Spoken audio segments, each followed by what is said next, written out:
Hey guys, Brian Hewitt here, Stogie Review, IPCPR 2017. It's 17, yeah, it's 17. I'm here doing something different. I'm here with Colin Ganley. You know him, you might know him from Twin Engine Coffee Company. We're recharging here. You're going to tell us about some new developments in the coffee world, the Nicaraguan coffee world, basically. Yeah, mostly the Nicaraguan, a little bit Cuban. Oh yeah, that's right, the Cuban, yes. But I mean, this year, boy, it's been a huge year. We've been putting together a lot of different projects. The biggest thing was we're a small family company. It's my wife and I, and last year we decided to bring into Nicaragua a K-Cup assembly line. So this is a giant piece of stainless steel machinery and a nitrogen generating plant. And what we're able to do with that is we still make the same small batch roasted coffees, but whenever we have an order and want to put it in capsules for K-Cup machines, we just turn on the machine, pop them in the pods. So now our reserve coffees and the cigar blend in medium and dark are all available in K-Cups, and it's just as fresh, just as crafted, but it's in K-Cups for those people who have the Keurig machines. So you basically flip it on when you have an order come in for them, so they're not sitting around or anything. It's very fresh. Okay. And we have a nitrogen generator so that we fill the capsules with nitrogen so that there's no oxygen with the coffee. That helps to make sure that the coffee stays totally fresh and doesn't get oxidized while it's in the capsule. Just out of curiosity, when you're doing something like that, do you have issues with off-gassing from the coffee? Like in that kind of environment, does it pressurize it a little bit? I wonder about those kind of things, because I've seen coffee bags actually swell up to the point of almost bursting. Yeah, there's always off-gassing with freshly roasted coffee. So what we do is we roast the coffee and then we put them in these hermetic storage containers. It's basically a plastic container with a valve on it so that the gas can come off, but the oxygen can't come in. We let that happen for a period of hours. That's very specific to our process. And as soon as it's reached a point where the off-gassing is minimal, then we put it in the machine to run the cups. That way they don't explode. Yeah, I've always wondered about that. I just assumed that other people who make it, mass produce it, like it's so old and stale, it's no real issue to worry about. I mean, the first time we ran the machine, I was nervous that we were going to make all these capsules and then we just start having explosions in the factory. Yeah. But we got it right, and we've tightened it up to the closest possible window so that we get the coffee in the capsules as fast as possible.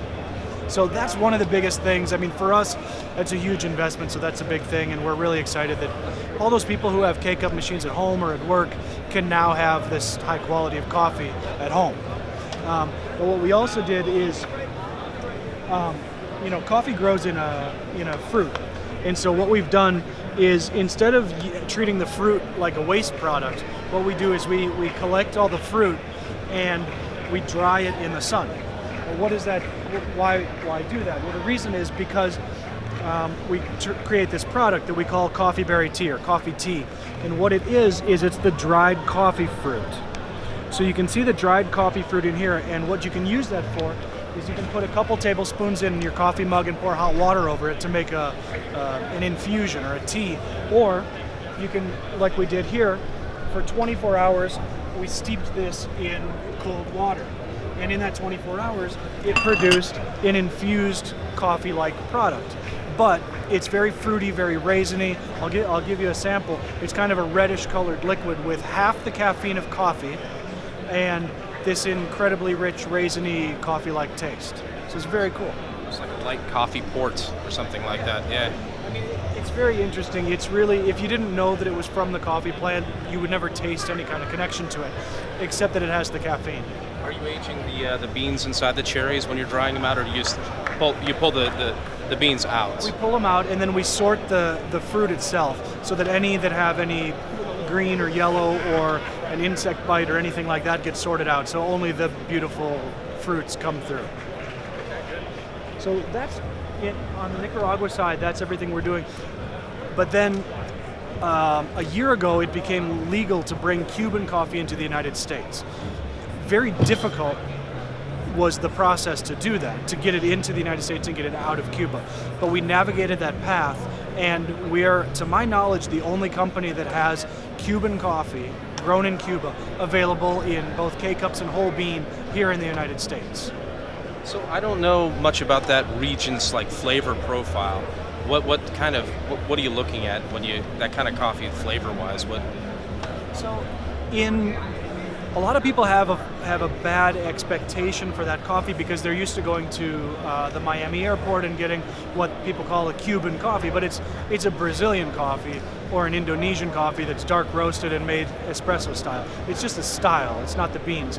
The actual beans coming from Cuba are a very Caribbean style, so very Jamaican, similar to the top ones are similar to like a Blue Mountain style, so very medium, earthy, woody, nutty, that type of profile. Kind of lower acidity typically. Lower acidity and just very like sandwichy, medium, woody, that type of taste. And so when you make it in a French press or something like that, it's just a delicious, world-class coffee if you're getting the top quality stuff. And you also have another venture that you had mentioned before about Cuban travel. You know, you're taking the coffee out, but you're bringing the gringos in, right? So, kind of circle of life type of thing. What's happening with that? It's true. About 3 years ago, we started taking Americans to Cuba under a Treasury Department license. Now we're a group trip provider, so we have the ability to legally bring Americans into Cuba, and we organize itineraries that are compliant with the regulations. Typically on a trip, we'll do a huge variety of things, from riding in American cars to visiting with the tobacco farm workers and the family that owns it, working with, spending time with the tasters in the cigar factories, the tasters in the rum factories, experiencing the culture of Cuba and all of that. And we do it all within a compliant itinerary. And then we, as a company, certify that the people who went on the trip were licensed to go on that trip. So what we typically do is we work with groups. So either a family or a group of, say, 15 people from a cigar store who all want to go to Cuba.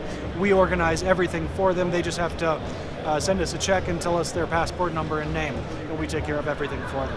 So that's been going really well. We've had about 1,200 people travel to Cuba through us, and everyone's had a great time. I know that there are a lot of retail stores that you know who have gone, and it's something we'd like to promote. We'd like to have more Americans interacting with Cubans and vice versa, because the cultural exchange is very rich. It's interesting. I'm wondering, so from a compliance standpoint, is there anything that's just a big no-no that you can't do while you're on the trip? I'm curious what that is. If you can go to the farms and go check out the factories and do the tastings, what else is there? I guess obviously you're not bringing plants in and out and muskrats or whatever. I mean, that sort of thing. But I mean, is there anything specific, or is it just all very technical type of? It's the general principle to understand. There are a lot of technicalities, but the general principle to understand is just that as long as you're engaging in a meaningful exchange with Cuban people, not members of the government, not members of the Communist Party, but other regular Cuban people, and that could be restaurant proprietors, that could be farm workers, that could be any number of people. As long as you're engaged in meaningful exchange with them throughout the trip in a full-time schedule, that's more or less the principle that needs to be followed.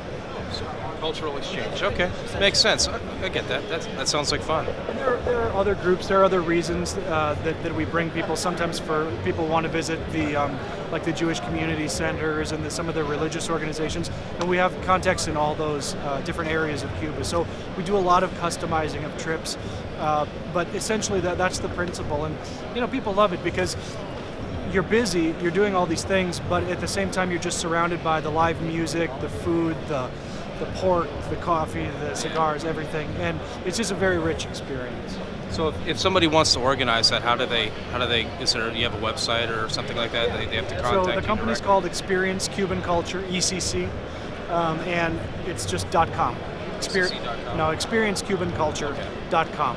So that's the website through which you can just get in touch with me, and we'll send you either our bog standard trip, or we can customize it for your group, and it's just that easy. How do you find the time to do all that? You got the coffee thing going, and you got the trips going. Well, when you live in Nicaragua, you just have so much free time. Yeah. No, it's not true at all. We're working constantly. My wife and I work together in both of these businesses, and we just try to work as hard as we can and enjoy life in Nicaragua. Right. Thanks for taking the time to talk to me. I appreciate it. Yeah, thank you. It's always fun. I'm enjoying the coffee. Thanks. Cheers.